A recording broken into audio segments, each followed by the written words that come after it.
하나님 말씀은 빌립보서 2장 5절부터 11절까지의 말씀입니다. 신약성경 329페이지입니다. 신약성경 329페이지 빌립보서 2장 5절부터 11절까지의 말씀 찾으셨으면 제가 봉독하겠습니다. 너희 안에 이 마음을 품으라. 곧 그리스도 예수의 마음이니 그는 근본 하나님의 본체시나 하나님과 동등됨을 취할 것으로 여기지 아니하시고 오히려 자기를 비워 종의 형체를 가지사 사람들과 같이 되셨고 사람의 모양으로 나타나사 자기를 낮추시고 죽기까지 복종하셨으니 곧 십자가에 죽으심이라. 이러므로 하나님이 그를 지극히 높여 모든 이름 위에 뛰어난 이름을 주사 하늘에 있는 자들과 땅에 있는 자들과 땅 아래에 있는 자들로 모든 무릎을 예수의 이름에 꿇게 하시고 모든 입으로 예수 그리스도를 주라 시인하여 하나님 아버지께 영광을 돌리게 하셨느니라. 아멘. 이 시간은 2022년 부활주일을 맞이해서 그리스도의 겸손과 부활이라는 제목으로 하나님 말씀 증거하도록 하겠습니다. 그리스도의 겸손과 부활. 자금의 기독교는 심각한 위기 상태에 있습니다. 전 세계적으로 이렇게 기독교인들이 많았던 적은 그다지 흔한 때는 아닙니다. 전 세계적으로 굉장히 많은 기독교인들을 확보하고 있음에도 불구하고 기독교의 영향력은 점점 감소하고 있고 기독교의 존재성은 별로 의미가 없어지고 있습니다. 곳곳에 동성 결혼이 합법화되고 있습니다. 마약과 음란함과 신성 모독이 예전보다 점점 더 심각해져 가고 있습니다. 마약을 합법화하거나 동성 결혼을 합법화하는 나라들 중에 상당수의 나라가 대부분 기독교를 국교로 하거나 또는 기독교를 기반으로 하는 나라라고 한다는 것은 굉장히 충격적입니다. 그것은 오늘날 기독교가 무엇인가 잘못됐다고 하는 것에 관해서 심각한 경종을 울리게 되는 것이고 우리는 도대체 우리의 문제가 무엇인가, 오늘날 기독교는 무엇이 잘못됐는가에 관해서 심각하게 고민해야 될 시점 가운데 왔다는 것을 하나님께서 우리들에게 말씀하고 계시는 것이라 생각을 합니다. 오늘날 기독교라는 이름은 있을지 모르지만 기독교의 정신이 사라지고 말았습니다. 기독교의 정신이 과연 무엇입니까? 기독교는 과연 무엇을 믿는 것입니까? 아니, 기독교는 무엇을 위해서 존재하는 것입니까? 왜 기독교는 존재하는데 존재하지 않는 것과 아무런 차이가 없습니까? 우리는 이 문제에 대해서 얼마나 고민하고 있습니까? 상당수 사람들은 오늘날 기독교가 왜 이렇게 영향력이 없어졌는지 모르겠다라고 하며 극단적인 두 가지의 문제점을 제시합니다. 첫 번째는 이것입니다. 교리를 가르치지 않아서 그렇다. 한국 교회를 비롯해서 전 세계 많은 교회들이 교리적으로 성경적인 지식이 너무나 부족하기 때문에 이런 어려움에 처하게 된 것이다. 두 번째는 이것입니다. 포용과 사랑의 문제다. 오늘날 기독교는 너무 분열만 하고 있다. 포용하지 못하고 있다. 사랑하지 못하고 있다. 이것이 오늘날 기독교의 문제다. 먼저 우리가 전자를 한번 볼까요?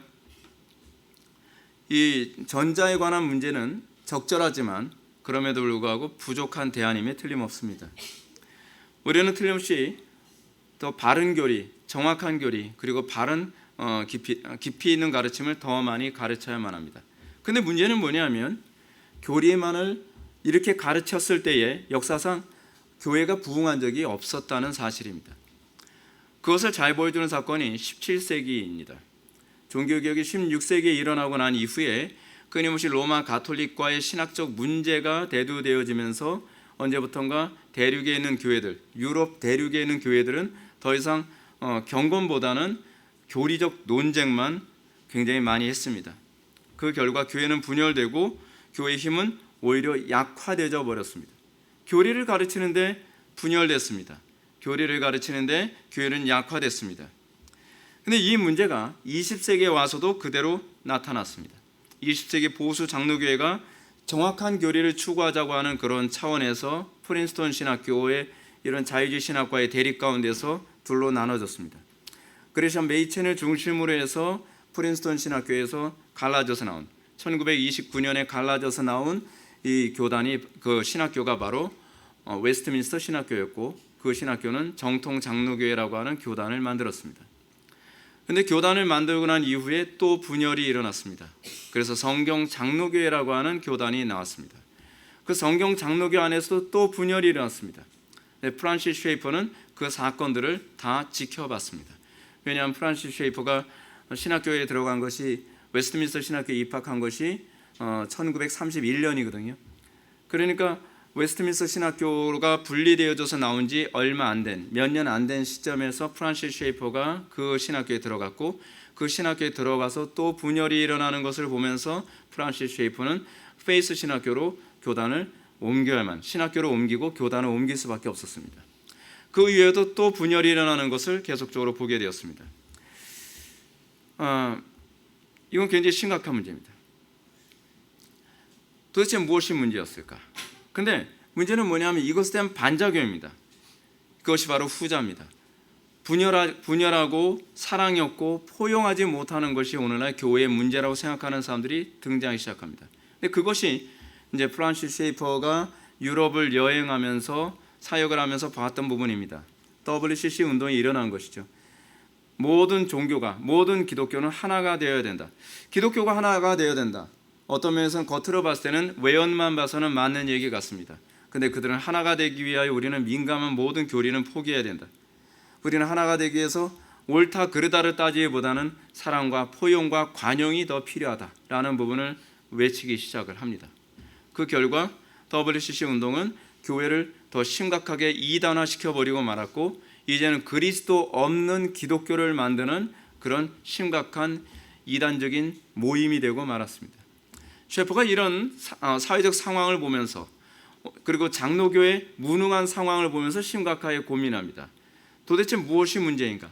왜 오늘날 장로교는 사랑이 없고 냉랭하고 차갑고 관용하고 포용하지 못하는가? 물론 셰퍼는 이 프린스턴 신학교에서 웨스트민스터 신학교가 갈라져 나올 때에 자유주의 신학과 하나가 될 수 없기 때문에 갈라진 것에 관해서는 전혀 이견이 없습니다. 그것에 관해서는 정당하다고 생각을 합니다.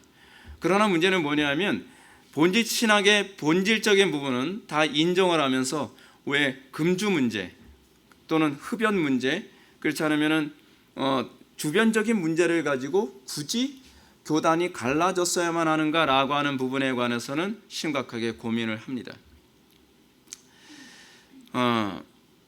셰퍼도 이 문제에 대해서 그래서 이렇게 결론을 내립니다. 진정한 영성이 없으면 교리적으로 순수해지거나 남을 참으로 사랑하는 것 중 하나는 가능해도 양자 모두를 취할 수 없다는 점이었다. 왜 그럴까요? 왜 교리적으로 순수하거나 남을 참으로 사랑하는 것 중에 우리는 양자를 왜 동시에 이것을 추구할 수 없을까요? 교리적으로 순수하다면 우리는 사랑할 수 있는 것 아니겠습니까? 왜냐하면 교리가 궁극적으로 목표로 하는 바는 사랑입니다. 근데 왜 우리는 순수한 교리를 가지고 있음에도 불구하고 우리는 왜 사랑할 수 없고 왜 포용할 수 없습니까? 또 우리는 왜 사랑한다고 생각하는데 우리는 그 사랑과 포용이 왜 하나님의 말씀이 가르치는 차원에서의 그 교리와 진리 안에서의 사랑과 포용이 이루어질 수 없는 것이겠습니까? 왜일까요? 그건 하나님만 하실 수 있는 영역이기 때문에 그렇습니다. 하나님만 하실 수 있는 것, 그것이 바로 기독교 신앙입니다. 예수님께서 말씀하시죠. 사람으로는 할 수 없을 때 하나님은 할 수 있느니라. 기독교 신앙이 걸어가는 길은 바늘 구멍과 같은 조그만 통로를 낙타가 통과해야만 하는 정도의 불가능한 것을 요구하는 것이 성경의 가르침입니다. 근데 문제는 무엇이냐면 우리는 그것을 우리의 의지와 우리의 지성과 우리의 노력으로 할 수 있다고 하는 교만함이 뿌리를 내리고 있다는 것이 문제입니다. 여러분, 우리는 이 두 개의 조화, 교리 순수성과 사랑과 포용이라고 하는 이것은 오로지 성령의 능력으로만, 하나님의 은혜로만 가능한 것을 믿으시기 바랍니다. 여기서 말하는 셰퍼가 얘기하는 진정한 영성이란 무엇이겠습니까? 저는 개인적으로 영성이라는 용어를 별로 좋아하지 않습니다. 셰퍼가 영성이라는 단어를 왜 썼는지는 좀 모르겠지만 저는 경건이라는 용어를 더 좋아합니다. 근데 영성이라고 이렇게 표현했어요. 십자가의 신앙, 그것이 셰퍼가 얘기하는 진정한 영성입니다. 진정한 영성은 십자가입니다. 십자가 신앙이란 우리의 옛 성품을 십자가에 못 박고 그리스도와 함께 다시 부활하는 것, 그것만이 교리적 순수성과 이웃사랑을 비로소 조화 이룰 수 있는 유일한 길입니다. 근데 문제가 뭡니까? 우리가 실제로 느끼는 것처럼 우리는 교리적 순수성을 추구한다고 하는 사람들 중에서 상당수가 자기를 부인하지 않습니다. 다른 사람에게 부인을 강요는 하죠. 그렇죠? 너는 이게 틀렸어. 넌 저게 틀렸어. 그런데 정작 자기는 그 교리라고 하는 일관성을 자기에게는 적용하지 않습니다. 셰퍼가 본 이 장로교인들의 문제점이 무엇이냐면 그 일관성의 결여라는 사실입니다. 어떻게 그 교리를 자기에게는 적용하지 않고 다른 사람에게만 강요할 수 있는가? 또 하나가 문제가 무엇이죠? 사랑을 외치고 포용을 외치는 그 사람들은 사랑과 포용의 기초가 교리에 기초하고 있다는 것을 인지하지 못하고 있다는 사실입니다. 자기 방식대로 사랑합니다. 자기 방식대로 포용을 합니다. 그 결과 기독교가 아닌 이상한 종교가 돼버리고 마는 것입니다. 그러면 우리가 이해해야 할 십자가 신앙이란 과연 무엇입니까? 우리가 오늘 살펴봐야 될 부분이 이것입니다. 우리가 이 부활주의를 맞이해서 오늘날 기독교의 위기, 기독교의 무능함, 기독교가 왜 이 세계에서 영향력을 과거처럼 끼치지 못하는가? 그것은 사회의 변화 때문이 아니라 교회의 타락이라고 하는 부분을 인지하고, 그러면 교회는 무엇이 잘못됐는가? 성경은 우리에게 무엇이 잘못됐다고 얘기하고 있는 부분에 관해서 우리는 좀 살펴보고자 합니다. 이것을 이해하기 위해서 우리는 먼저 5절 말씀을 보아야만 합니다. 너희 안에 이 마음을 품으라. 곧 그리스도의 예수의 마음이니. 본절에서 사도 바울은 아주 중요한 얘기를 합니다. 이 마음을 품으라고 얘기합니다. 이 마음은 무엇입니까? 사도 바울은 그리스도 예수의 마음이라고 얘기합니다. 오늘날 기독교의 시급성, 오늘 기독교가 가지고 있는 긴박성이라는 것은 무엇이냐면 그리스도의 마음을 품는 일이 그 어느 때보다 긴박하게 필요하다는 사실입니다. 오늘날 우리는 예수를 믿을 때 예수의 마음을 품는 데는 관심이 없습니다. 이것이 기독교의 문제입니다. 우리는 그리스도인들이 정말로 기독교 신앙의 전생글을 열망한다면 우리가 가장 첫 번째로 점검해야 되고 우리가 가장 긴급하게 고민해야 될 부분은 무엇이냐면 그리스도의 마음을 내가 품고 있느냐에 관한 문제입니다. 기독교 신앙의 궁극적 목적은 그리스도의 마음을 품는 데 있습니다. 우리가 예수를 믿을 때 하나님의 사랑이 우리의 마음에 부음바 되었습니다. 그것이 바로 그리스도의 마음 아닙니까? 성경이 가르치는 핵심은 얼마나 교리를 잘 지켜내느냐 혹은 얼마나 도덕적인 존재가 되느냐에 있지 않습니다. 하나님은 우리가 얼마나 엄청난 일을 하고 있고 종교적으로 얼마나 탁월한 일을 성취하고 있느냐를 우리에게 묻지 않습니다. 성경은 우리가 그리스도의 마음을 품는 데 관심을 갖고 있습니다. 우리는 이전보다 더 그리스도의 마음을 품는 데 관심을 가져야만 합니다. 우리는 놀랍게도 신앙생활을 하면서 그리스도의 마음을 품는 데는 별로 관심이 없습니다. 항상 우리의 관심이 무엇입니까? 구원의 확신입니다. 나 천국 갑니까? 나 지옥은 안 가겠죠? 그리스도의 마음을 품으면 이 고민은 자동적으로 사그라듭니다. 근데 문제는 뭐냐면 우리 속에 믿음이 있는가, 우리 속에 그리스도의 마음이 있는가에 관해서는 전혀 관심이 없고 구원의 확신에만 관심을 갖고 있다는 사실입니다. 더 엄밀하게 얘기합시다. 우리는 기독교가 이 시대에 영향력을 미치는 종교가 되느냐도 사실 우리의 관심이 돼서는 안 됩니다. 우리가 더 근본적인 관심이 무엇이냐면 우리에게 그리스도의 마음이 있느냐에 관한 관심입니다. 그리스도의 마음이 없이 교회가 세상에 영향력을 끼치는 것은 과연 무슨 의미가 있을까요? 그리스도의 마음을 품음으로 말미암아 세상에 영향을 자동적으로 끼치는 것은 전 긍정적이고 옳다고 생각합니다. 그것은 성경적입니다. 근데 문제는 뭐냐면 우리는 그리스도의 마음을 품는 것과 관계없이 어떻게 이 시대의 교회가 정치와 경제와 사회와 문화와 교육과 가정 이 모든 것에 영향을 끼칠 수 있을까 하는 아브라함 카이퍼의 영역 주권론에 관심을 갖고 있다는 사실입니다. 영역 주권론의 가장 기본은 무엇이냐면 그리스도의 마음을 품을 때에 나타나는 자동적인 현상입니다. 근데 우리는 그리스도의 마음 없이 그냥 그 영역 주권만 외치고 있습니다. 그것이 하이퍼 칼비니스트들이 갖고 있는 잘못된 관점이 아닌가 하는 생각이 듭니다. 이런 차원에서 우리가 굳이 교리에 관심을 가져야 되는 이유는 바로 그리스도의 마음을 품기 위한 것임을 기억해야만 합니다. 우리가 이웃을 사랑하는 것은 그 사랑의 결과이어야만 합니다. 만일 여기에 초점을 맞추지 않고 단순히 천당 가기 위해 혹은 이단의 가르침에 미혹되지 않기 위해서 혹은 다른 사람들에게 자신의 지적 탁월함을 자랑하고 다른 사람에게 무엇인가를 가르치고자 하는 그런 욕구 때문에 우리가 교리를 추구한다고 한다면 그거야말로 가증된 것입니다. 우리가 교리에 관심을 가져야 되는 것은 내 영혼의 문제 때문입니다. 우리가 교리에 관심을 가져야 되는 것은 그리스도의 마음을 품기 위해서입니다. 내 마음이 과연 그리스도의 마음을 품고 있는 것인가, 아니면 내 인위적인 마음으로 하나님 사랑, 이웃 사랑을 실천하려고 하는 것인가에 관한 질문을 던지면서 우리는 교리를 추구하는 것이야만 합니다. 우리가 만약에 교리는 추구하되 그리스도의 마음을 품는 데 관심이 없다고 한다면 알맹이는 버리고 껍질만 추구하는 아주 어리석은 사람이 될 수밖에 없습니다. 이 문제는 기도에도 동일하게 적용됩니다. 우리가 기도하는 이유는 어떤 기적을 기대하기 때문이거나 혹은 소원을 성취하기 위한 것에 초점이 맞춰지지 않도록 해야만 합니다. 여러분, 우리는 기도를 왜 하는 겁니까? 우리 기도의 아주 중요한 관점은 하나님의 뜻을 구하는 것입니다. 하나님의 뜻을 구한다는 건 뭘 의미하는 겁니까? 그리스도의 마음을 구하는 거죠. 주님의 뜻이 어디 있습니까? 주님의 마음 안에서 이 시대를 바라보고, 주님의 마음 안에서 죄인된 형제를 바라보고, 주님의 마음 안에서 부패하고 타락해가는 교회들을 바라보는 것입니다. 그리스도의 안목은, 우리 주님의 안목은 교회를 향해서 정죄하는 것이 아니라 교회를 향해서 애통해야 하는 것이었습니다. 그런데 오늘날 이 시대의 교회들은 형제된 교회를 끊임없이 정죄하고 그리고 부서뜨리고 그리고 죄인화시켜버리는 것에 교리를 사용하고 있다는 것은 안타까운 것입니다.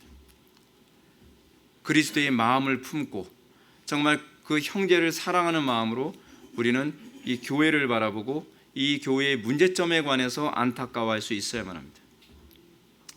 그러면 사도 바울이 소유하라고 호소하는 그리스도의 마음이란 좀 더 구체적으로 과연 무엇입니까? 그것은 바로 겸손입니다. 마귀를 가장 많이 닮은 성품이 뭔지 아십니까? C.S. 루이스는 교만이라고 얘기합니다. 아주 적절하죠. 제가 우리 개혁주의 장로교가 참 힘든 게 뭐냐면 C.S. 루이스 한 번 또 인용하면 또 김 목사님 또 C.S. 루이스 인용했다. 아니, 인용을 했는데 맞는 소리 한 거니까 인용을 한 거니까.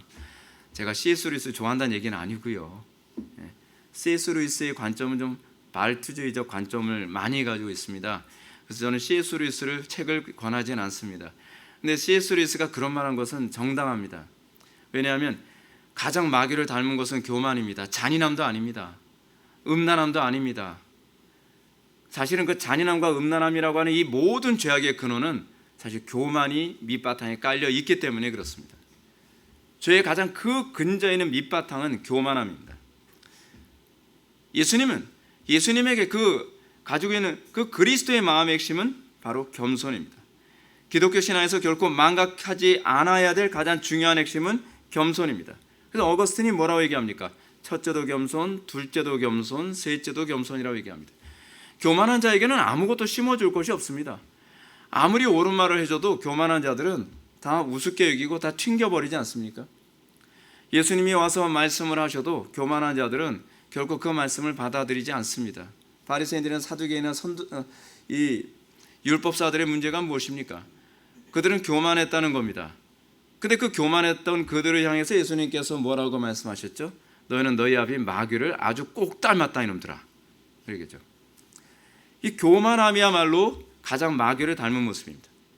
아무것도 그리스도에게서 받을 것이 없습니다. 어거스틴은 그래서 첫째도 겸손, 둘째도 겸손, 셋째도 겸손이라고 얘기합니다. 겸손하지 않고서는 그리스도의 마음을 소유할 수 없고 겸손하지 않고서는 그리스도의 마음을 소유했다고도 얘기할 수 없습니다. 왜냐하면 그리스도의 마음은 무엇보다 겸손으로 요약될 수 있기 때문에 그렇습니다. 마태복음 11장 29절에서 주님이 자신의 마음을 이렇게 말씀하십니다. 온유하고 겸손하니 나의 멍에를 메고 내게 배우라. 예수님께서 당신의 마음을 뭐라고 말씀하시다고요? 내 마음은 온유하고 겸손하다라고 말씀하십니다. 오늘 보면 6절부터 8절 말씀은 그 겸손의 내용을 아주 잘 요약해주고 있습니다. 그는 근본 하나님의 본체시나 하나님과 동등됨을 취할 것으로 여기지 아니하시고 오히려 자기를 비워 종의 형체를 가지사 사람들과 같이 되셨고 사람들의 모양으로 나타나사 자기를 낮추시고 죽기까지 복종하셨으니 곧 십자가의 죽음이라. 여기서 바울이 가르치는 그리스도의 마음으로서의 겸손은 하나님의 형상의 본질이신 제2위 하나님께서 하나님의 형체를 비워 종의 형체를 가지셨다는 것입니다. 그래서 자기를 비워라는 말은 신성의 일부를 포기했다는 얘기는 아닙니다. 이 부분에서 많이 오해하는 경향이 있습니다. 그래서 필립스 역은 이 부분을 잘 번역을 했는데 필립스 역은 이렇게 번역했습니다. 모든 특권을 스스로 벗으시고 라고 번역했습니다. 특권이 있음에도 불구하고 특권을 벗으셨습니다. 그것이 그리스도의 겸손의 아주 핵심적인 부분입니다. 그럼 예수님은 자신의 특권을 스스로 벗으시고 낮고 천한 이 땅에 피조물인 종의 형체로 오신 것, 이것이 예수님의 겸손입니다. 창조주의 모습, 그 모습을 가지고 계신 그분이 피조물의 모습을 소유하기로 하셨다는 겁니다. 얼마나 놀라운 사건입니까? 그러면 여기서 종의 형체를 가지사라는 뜻이 무엇이겠습니까? 그건 바로 아담의 모습이죠. 아담의 모습. 이것을 사도 바울은 고린도전서 15장 45절에서 마지막 아담이라고 얘기하고 있습니다. 예수님은 어떻게 오셨습니까? 마지막 아담의 모습으로 오셨습니다. 왜냐하면 첫 아담이 타락했기 때문에 첫 아담의 범죄에 대한 대가를 대신 치르시고 첫 아담이 성취하지 못한 것을 마지막 아담이신 예수님이 성취하심으로 그 안에서 다시 태어난 거듭난 성도들이 예수 그리스도와 한 몸 되게 하기 위해서, 그리고 새로운 백성을 이루게 하기 위해서 예수님께서는 마지막 아담으로, 하나님이심에도 불구하고 그 성자께서 마지막 아담으로 오신 것입니다. 예수님은 신적인 특권을 스스로 벗으시고 피조물의 본질을 입으시고 그 수준으로 내려가신 것입니다. 이걸 뭐라고 얘기하죠? 두본성 1인격이라고 얘기하죠. 두본성 1인격. 이것이 기독론에서 아주 중요한 핵심적인 부분 아닙니까? 그러면 이 겸손을 통해서 우리 주님께서 목표하신 것이 무엇입니까? 도대체 이 겸손을 통해서 목표하는 것이 무엇일까요? 8절을 보면 사람, 이 아담이죠. 사람의 모양으로 나타나사 자기를 낮추시고 죽기까지 복종하셨으니 곧 십자가의 죽음이라고 합니다. 주님께서 보여주신 겸손의 핵심은 첫 아담이 하지 않은 복종, 이 순종을 죽기까지 했다는 사실입니다. 이 겸손의 핵심이 무엇으로 나타난다는 겁니까? 복종으로 나타난다는 겁니다. 아담과 하와가 왜 복종하지 않았습니까? 왜 불순종했습니까? 교만해서 그렇습니다. 교만해서. 옛 아담은 교만해서 하나님의 명령을 거역하고 불순종했습니다. 그러나 우리 주님은 겸손하셔서 아버지 하나님의 명령을 죽기까지 복종했습니다. 복종할 만해서 복종한 거 아닙니다. 우리가 십자가 사건을 가만히 잘 묵상해 보면 아시겠지만 예수님께서는 복종할 만해서 복종하신 것이 아니라 복종하기 싫지만 아버지의 뜻이기 때문에 복종하신 겁니다. 아버지요, 내 뜻대로 마옵시고 아버지 뜻대로 하옵소서. 할 수만 있다면 이 잔을 나에서 옮겨 주옵소서. 예수님은 그 잔을 마시고 싶진 않으셨습니다. 그러나 죽기까지 복종하셨습니다. 순종이라고 표현하지 않고 복종했다는 거죠. 그건 하나님 앞에서 자기 자신을 쳐서 복종하는 길로 가게 됐다는 거죠. 그래서 그 겸손의 절정이 무엇이냐? 바로 십자가라는 것입니다. 사랑하는 성도 여러분, 여기서 우리는 겸손의 본질이 무엇인지 잘 발견해야 됩니다. 겸손이란 단순히 자신을 남들 앞에서 낮추며 고개 숙이는 정도가 아닙니다. 네, 안녕하세요. 저는 겸손해서. 이게 겸손이 아니라는 거예요. 성경이 가르치는 겸손이라는 것은 하나님의 명령을 죽기까지 복종하는 것입니다. 어떤 면에서 우리는 외식으로도 우리는 이렇게 겸손한 척 할 수 있습니다. 그렇죠? 외식으로 우리는 상대방을 깔보고 있음에도 불구하고 굽신굽신하며 낮은 자세를 취할 수도 있습니다. 그런데 성경이 가르치는 진정한 의미에서의 겸손이라고 하는 것은 모든 권위의 기초가 되시고 모든 권위의 출발이 되신, 모든 권위의 근원이 되신 하나님께 복종하는 것, 하나님께 순종하는 것이, 그것이 겸손이라는 사실입니다. 복종은 누가 합니까? 겸손한 사람만 할 수 있습니다. 복종은 의지가 약하기 때문에 못하거나 이해력이 부족해서 못하는 것이 아니라 사실은요, 근본적인 사실은 교만하기 때문에 복종하지 않는 것입니다. 겸손하다면 우리는 복종하게 되어 있습니다. 본질은 교만함에 있는 겁니다. 교만하기 때문에 복종하지 않는 것입니다. 물론 성경이 가르치는 겸손이 다른 사람들 눈에는 별로 겸손하게 보이지 않을 수 있습니다. 실제로 사도들이 보여준 겸손은 어떻습니까? 우리가 생각하는 것과 좀 거리가 멀어 보입니다. 왜냐하면 우리가 가지고 있는 겸손의 개념은 굉장히 유교적입니다. 그렇죠? 근데 사도들이 보여주는 겸손은 유교적인 관점에서 보면 굉장히 네 가지가 없어 보일 수도 있습니다. 그렇죠? 사도행전 4장을 보게 되면 사도들은 그 당시 종교 지도자들한테 붙잡혔습니다. 여기서 사도들은 대제사장 안나스와 가야바와 요한과 알렉산더와 대제사장 문중이 다 참여하는 장소에서 신문을 받았습니다. 그럼 여러분 어떻습니까? 우리는 여기서 겸손한 자세에 취해야죠. 겸손. 아유, 제가 잘못했어요. 제가 뭐 아는 게 있나요? 근데 그러지 않았다는 거예요. 사실 이 사람들은 유대 사회 안에서는 권위의 정점에 있는 사람들입니다. 이때 그들은 사도들 향해서 이렇게 위협합니다. 도무지 예수의 이름으로 말하지도 말고 가르치지도 말라. 그들이 가지고 있는 그 유대 사회 안에서의 절대적인 권력으로 이런 명령을 하죠. 근데 사도들은 당돌하게 이렇게 얘기합니다. 하나님 앞에서 너희 말을 듣는 것이, 너희라고는 안 했겠죠. 번역은 하나님 앞에서 니네들 말 이렇게 하지는 않았겠죠. 근데 이 번역은 약간 좀 조심스럽긴 한데, 하나님 앞에서 너희 말을 듣는 것이 하나님의 말씀을 듣는 것보다 옳은가 판단하라. 우리는 보고 들은 것을 말하지 아니할 수 없다. 이것이 그들의 겸손이었습니다. 하나님이 말씀하셨기 때문에 나는 말한다. 이게 루터가 보여줬던 겸손 아니었습니까? 루터가 종교재판에 회부되었을 때 보름스웨이에서 살기에 등등하고, 자기가 만약에 그 종교 지도자들의 명령, 그 당시에 절대 권력을 가지고 있다고 하는 그 사람들의 명령을 따르지 않는다고 한다면 루터는 화형당해서 죽을 수도 있습니다. 근데 루터는 이렇게 얘기합니다. 나는 내 양심이 이것을 얘기한다. 하나님이 말씀하셨기 때문에, 성경이 가르치기 때문에 나는 말할 수밖에 없다. 내 양심은 하나님 앞에서 부끄러움 없다. 주여, 내가 여기 서 있나이다. 나를 도우소서. 이것이 기독교 신앙입니다. 그것이 겸손입니다. 루터는 교만한 것이 아닙니다. 그 당시 보름스웨이에 참석했던 수많은 사람들은 루터를 향해서 교만한 놈이라고 손가락질했을지 모르지만 그것이 진정한 의미에서의 겸손이었습니다. 루터는 겸손했습니다. 루터는 자기 양심에 부끄럼 없이 일관성 있는 행동과 삶을 보였습니다. 우리가 이 사도행전 4장에서 보는 사도들의 모습도 그것이 진정한 겸손이었습니다. 겸손이란 모든 권위의 근원 되신 하나님의 명령 앞에 1순위로 복종하는 것입니다. 그리고 그 아래에 있는 권위자들이 하나님의 명령에 부합할 때라야만 우리는 복종할 의무와 가치를 찾습니다.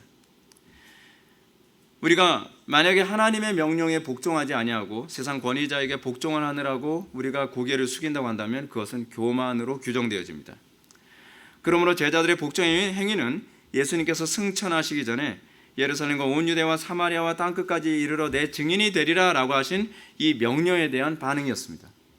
우리 주님께서 명령하셨기 때문에 니네들이 말을 가르치도 말고 증거하지도 말라고 하는 그 명령을 따를 수가 없다. 우리 주님께서 명령하셨기 때문이다. 성경은 이런 유형의 겸손을 너무도 자주 강조합니다. 사도 바울이 에베소에서 주 안에서 복종하라라고 얘기합니다. 아내들이요 남편에게 복종하는데 주 안에서 복종하라. 자녀들아 부모에게 복종하는데 주 안에서 복종하라. 종들아 복종하는데 어떻게 복종하라고요? 상전에게 복종하되 주 안에서 복종하라. 이 부분을 확대해서 해석해서 칼빈은 국가의 권력에 복종하되 주 안에서만 복종해야 된다. 그 국가 권력의 절대성과 그 권위는 오로지 하나님의 명령 안에 있을 때라야만 그 권위가 보장된다. 그것이 우리 기독교가 보는 겸손의 개념입니다. 무엇보다도 우리가 이 겸손에 있어서 우리가 싸워야 될 중요한 대상이 있습니다. 그것은 우리의 육체의 본성입니다. 우리는 우리 육체의 본성에 복종하기를 너무 좋아합니다. 우리는 끊임없이 육체의 본성이 이것을 복종하지 않아야 될 명분과 이성과 경험을 다 동원해서 우리는 오늘 선포되어진 하나님의 말씀을 따르지 않고 복종하지 않아야 될 이유를 계속적으로 찾아냅니다. 그래서 오늘날 이 시대의 기독교인들에게서 가장 큰 우상 중에 하나는 바로 이성과 경험입니다. 우리는 끊임없이 이성을 거기에 돌립니다.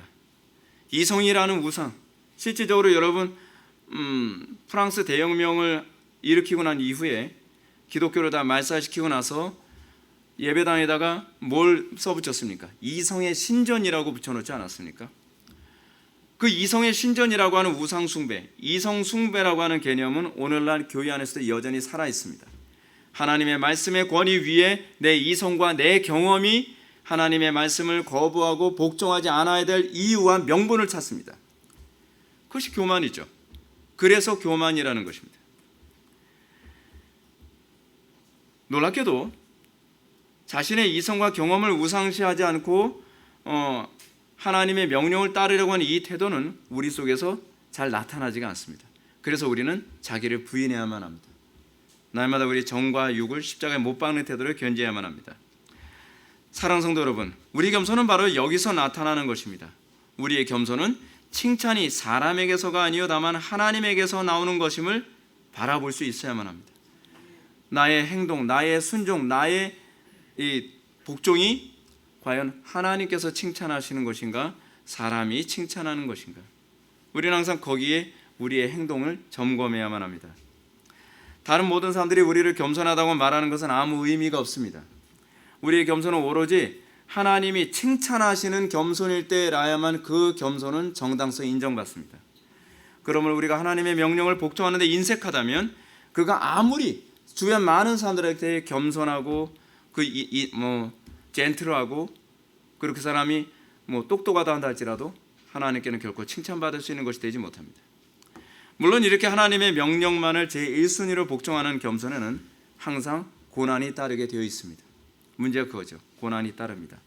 세상 권력과 하나님의 명령이 충돌을 일으키고 부모의 권위가 하나님의 명령과 충돌을 일으키고 학교 선생님과 하나님의 명령이 충돌을 일으키고 그리고 세상의 직장 상사와 하나님의 명령이 충돌을 일으킬 때 우리는 고난을 당할 수밖에 없습니다. 특히 우리 자신의 마음과 본성이 원하는 것과 심한 갈등을 하게 됩니다. 그렇지 않나요? 우리 마음이 원하는 것과 하나님의 명령은 항상 충돌이 일어나지 않나요? 예수님은 세상 임금의 권위에 고개 숙이지 않고 하나님의 명령에 복종을 했습니다. 자신의 안전과 편함에 순응하지 않고 고난과 박해와 멸시와 천대와 죽음까지도 선택할 수 있었습니다. 부활신앙의 전제는 여기에 있습니다. 하나님의 권위를 존중하고 하나님의 명령에 복종할 때에 우리는 비로소 부활이 무엇인지를 알 수 있는 그 궤도 가운데 들어서게 되는 것입니다. 사도들도 대제사장들이나 백성의 장로들의 명령을 거역하고 주 안에서만 복종함으로 말미암아 그들이 받아야만 했던 것은 박해였습니다.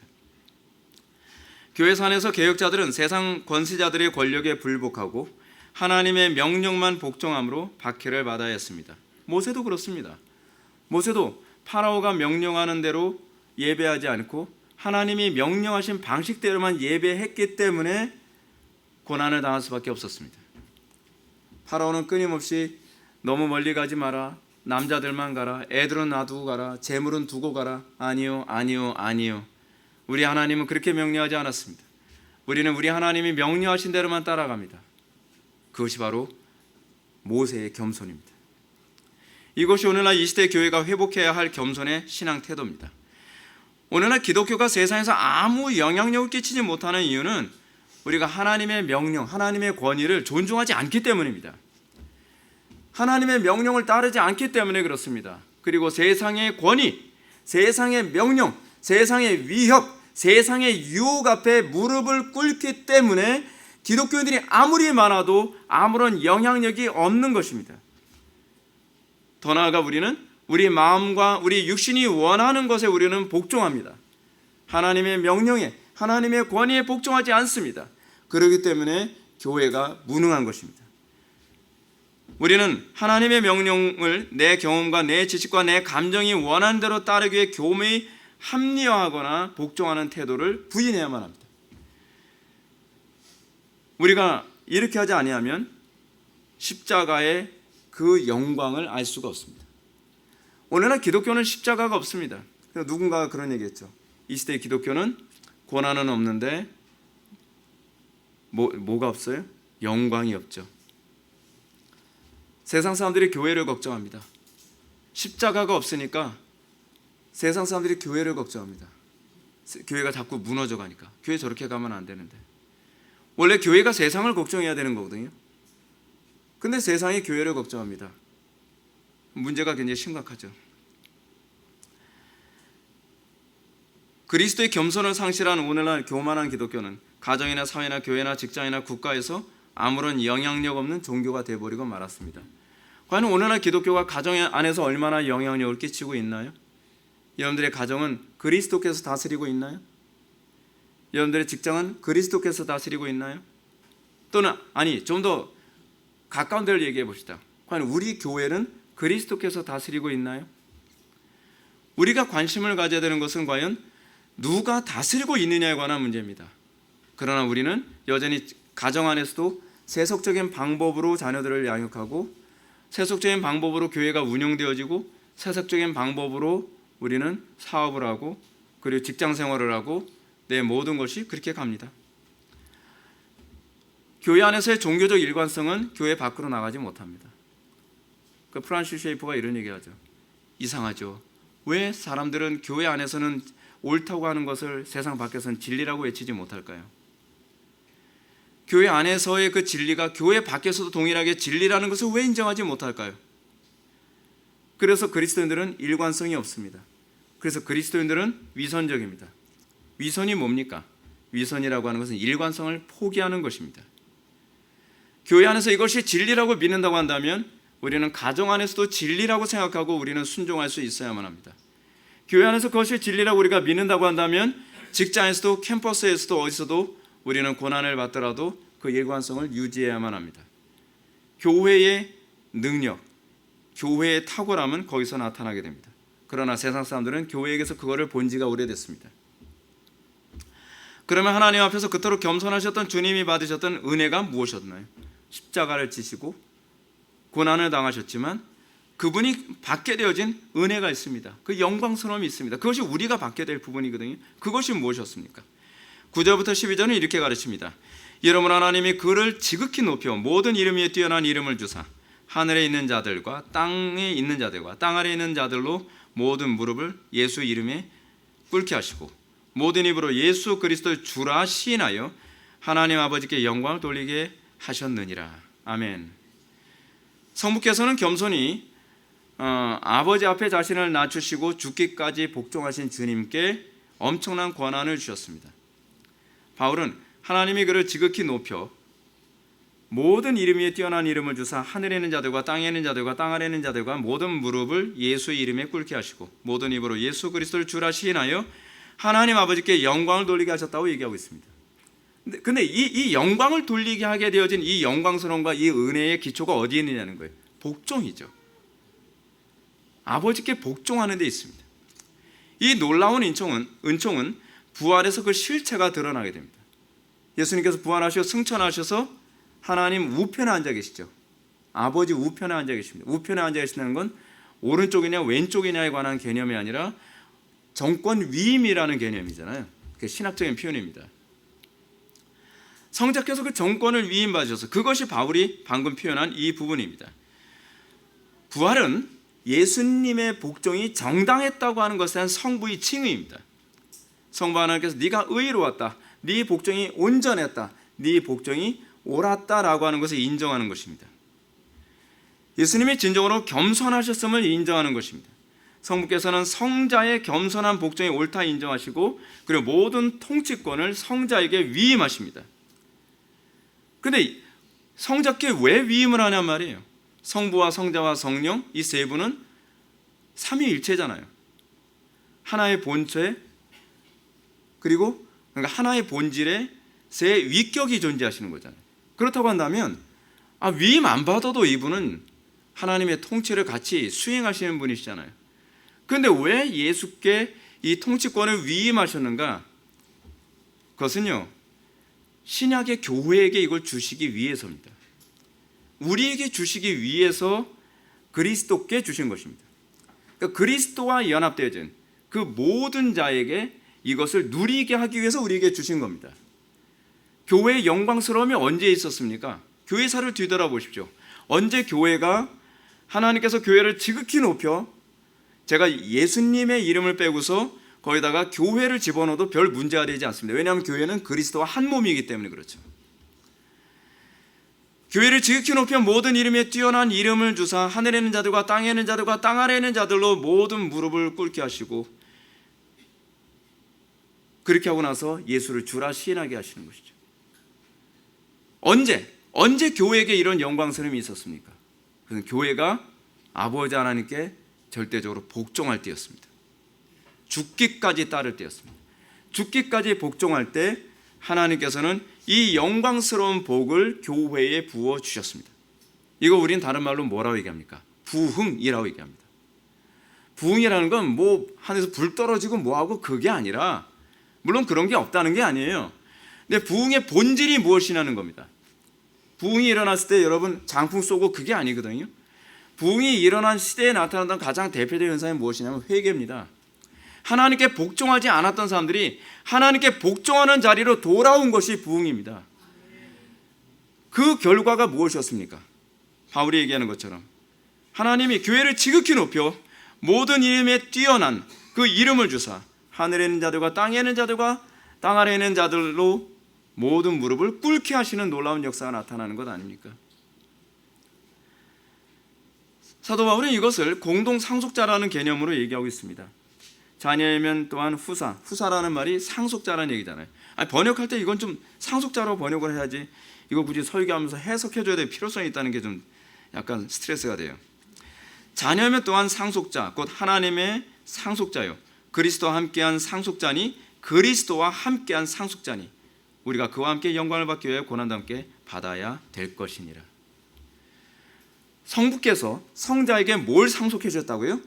지극히 이름을 높여 모든 이름 위에 뛰어난 이름을 주사 하늘에 있는 자들과 땅에 있는 자들과 땅 아래에 있는 자들로 모든 무릎을 꿇게 하셨다. 이것을 그리스도께 상속하셨죠. 이걸 대권 위임이라고 제가 말씀드렸죠. 근데 이 상속의 궁극적 목적이 뭐예요? 그리스도와 함께 우리가 공동 상속자가 되게 하기 위해서라는 거예요. 근데 이것을 어떻게 받느냐? 바울이 로마서 8장 17절에서 이렇게 얘기하죠.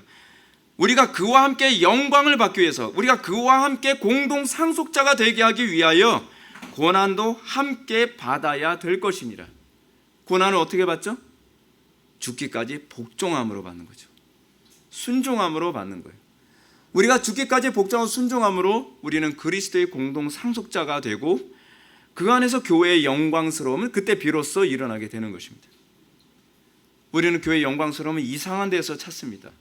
사회활동에서 찾고 무슨 그런 데 찾지 마십시오. 우리가 가장 핵심적으로 잊어서는 안 되는 것이 무엇이냐면 우리는 하나님의 명령에 그리스도께서 죽기까지 복종하고 따르셨던 것처럼 이 시대 교회가 죽기까지 따르고 복종하면 된다는 겁니다. 신약의 교회가 그리스도의 이 영광스러운 복에 참여하는 것은 그리스도의 겸손한 복종에 참여하는 것입니다. 십자가 앞에 자신을 거룩한 산제물로 드리고 그 안에서 그리스도와 함께 부활에 참여하는 길 이외에는 다른 길이 없습니다. 우리가 그리스도의 온전한 복종에 참여하면 우리를 통해 지극히 높아지신 그리스도의 상속에 우리가 참여하게 될 것입니다. 그리고 성도는 첫 아담에게 주셨던 삼직의 복이 회복될 것입니다. 그 삼직의 복이 무엇입니까? 왕, 제사장, 선지자의 복 아닙니까? 그것이 하나님께서 우리에게 주시고자 하시는 공동 상속 중에 하나죠. 왜냐하면 그리스도의 삼직이 왕, 제사장, 선지자이기 때문에 그렇습니다. 우리가 그리스도와 연합하여 어떻게 연합하죠? 복종함으로 연합하는 거예요. 복종하지 않고 그리스도와의 연합 교리를 얘기하는 건 다 웃기는 얘기입니다. 그리스도와의 연합, 그리스도의 연합 교리는 수도 없이 얘기하는데 하나님의 명령 앞에 복종은 안 해요. 교만한 거죠. 그러니까 그리스도와의 연합이라는 교리는 아무리 얘기해도 경건의 능력이 나타나지 않는 거예요. 그러니까 사도 바울이 뭐라고 얘기합니까? 경건의 모양은 있으나 경건의 능력을 부인한 자들로부터 떠나가라라고 얘기하지 않습니까? 경건의 능력 나타나지 않아도 된다라고 생각하는 그 위선적인 가르침으로부터 우리는 떠나가야만 합니다. 셰퍼가 보는 것처럼 왜 우리는 그 경건한 가르침을 가지고 있는데 왜 경건의 능력이 나타나지 않느냐에 관해서 질문을 던지고 고민해야 되는 것 아닙니까? 고민은 안 합니다. 위선으로 만족해야 합니다. 자기 삶에 일관성이 없는 것에 관해서 별로 고민하지 않습니다. 그것이 배나 지옥 자식의 모습입니다. 교회 오래 다니면 뭐합니까? 위선만 점점 강화되는데요. 교회 오래 다니면 뭐합니까? 하나님의 말씀이 내 삶 속에서 교회와 교회 밖의 일관성에 대해서 아무 관심이 없는데요. 교회 안에 위선자들만 가득합니다. 성경이 우리들에게 원하는 것은 우리가 하나님의 명령에 복종함으로 왕으로서 우리는 이 땅에 오늘 본문에 얘기하는 것처럼 하나님의 통치를 우리는 수행하는 삶을 살아야만 합니다. 사도 바울의 가르침처럼 피조물들이 고대하는 바는 하나님의 아들들이 나타난 것이니 피조물이 험한 데 굴복하는 것은 자기 뜻이 아니오 오직 굴복하게 하시는 이로 말미암이라는 것을 기억해야만 합니다. 이 세상이 죄악으로 물들어 있고 이 세상이 이상하게 돌아가는 것은 하나님의 아들들이 하나님께 복종하지 않기 때문에 그렇습니다. 신앙이 무엇입니까? 복종이 신앙입니다. 사도 바울은 믿음과 순종을 동의어로 말합니다. 믿어 순종하였다라고 얘기하지 않습니까? 근데 우리는 믿는다고 얘기하면서 순종은 하지 않습니다. 믿는다고 하면서 복종은 하지 않습니다. 그건 신앙이 아니라 위선입니다. 그리스도의 부활에 참여하게 되는 성도들에게 나타나는 두 번째는 제사장이죠. 제사장의 특징이 무엇입니까? 온전한 순종, 헌신하는 겁니다. 제사장을 규정하는 가장 대표적인 개념은 복종입니다. 그리고 그 복종, 그 순종의 가장 중요한 핵심을 구약은 기도라고 얘기합니다. 기도 제일 하기 싫잖아요. 근데 기도예요. 기도하지 않으면서 기독교인이라고 얘기하지 마시란 말이에요. 근데 이건 제 얘기가 아니에요. 이상원 교수님도 동일하게 얘기하고 프란시스 쉐이퍼도 동일하게 얘기해요. 근데 교리 외치는 인간들 중에서 기도는 죽어라고 얘기하지 않으면서 그것이 기독교인이라고 얘기해요. 그래서 뭐라고 얘기합니까? 성경을 읽는 것이 기도라는 거예요. 위선도 어떻게 그런 위선을? 성경을 읽는 건 읽는 거고 기도는 기도입니다. 제사장적 직무의 가장 핵심은 기도하는 거예요. 향을 피우는 거잖아요. 근데 기도하지 않으면서 기독교인이라고 얘기를 해요. 여러분 기도가 없는 종교 보셨습니까? 전 봤습니다. 기독교. 그러면서 이걸 기독교를 신앙이라고 얘기해요. 신앙의 체계는 기도라는 것이 반드시 동반됩니다. 기도하지 않는다고 한다면 불신앙입니다. 어떤 식으로 합리화라 해도 그건 정당화되지 않습니다. 카이퍼를 인용해도 소용이 없고 바빙크를 인용해도 소용이 없습니다. 칼빈은 인용하지 마십시오. 칼빈은 그 소리 안 했으니까. 카이퍼나 바빙크도 그런 소리 안 했고요. 근데 교묘하게 이상한 말을 자꾸 인용을 하면서 마치 그렇게 안 해도 신앙인 것처럼 얘기합니다.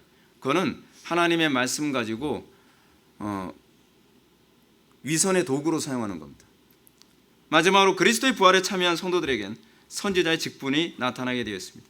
선지자의 직분에는 하나님을 드러내는 것입니다. 말로만 증거하는 것이 아닙니다. 기독교인들은 입만 살아있는 사람들이 아닙니다. 말과 삶의 통일성 안에서 그 진가를 드러내는 사람들입니다.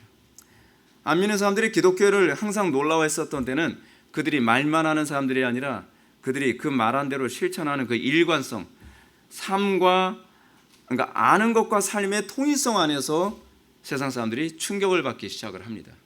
왜냐하면 철학의 가장 심각한 문제는 아는 것과 삶의 통일성이 안 일어나거든요. 일어날 수가 없습니다. 셰퍼가 어떤 사람을 전도하는데 그런 얘기를 합니다. 당신이 유물론자라고 얘기를 합니다. 그래서 모든 것들이 다 물질이고 그리고 아무 의미가 없다고 얘기합니다. 근데 당신은 그것이 일관성을 유지할 수 없는 사고라는 것을 알아야만 합니다. 그러니까 왜 이것이 일관성을 유지할 수 없습니까? 라고 얘기하니까 이렇게 얘기합니다. 나는 당신이 방금 저를 만나기 전에 당신의 아내와 포옹하는 장면을 봤습니다. 당신이 당신의 아내에게 포옹을 하고 사랑한다고 얘기한다면 당신은 당신의 아내를 물질, 호르몬으로 보고 있지 않다는 것, 단백질 덩어리로 보고 있지 않다는 것을 의미합니다. 당신이 이미 당신 아내에게 사랑한다는 말을 함으로써 일관성을 포기한 겁니다. 유물론은 일관성을 유지할 수 없습니다. 일관성을 유지할 수 있는 유일한 길은 기독교밖에 없습니다. 라고 얘기를 하는 거죠. 그게 기독교입니다. 일관성을 잃어버리면 그것은 더 이상 올바른 사고의 체계가 아니고 신앙이 될 수가 없습니다. 선지자적 삶은 입으로 무엇이 옳다라고만 얘기하는 것이 아니라 그 옳다고 얘기한 대로 우리의 일관성을 유지함으로 그 안에 진리가 있음을 입증하는 것입니다.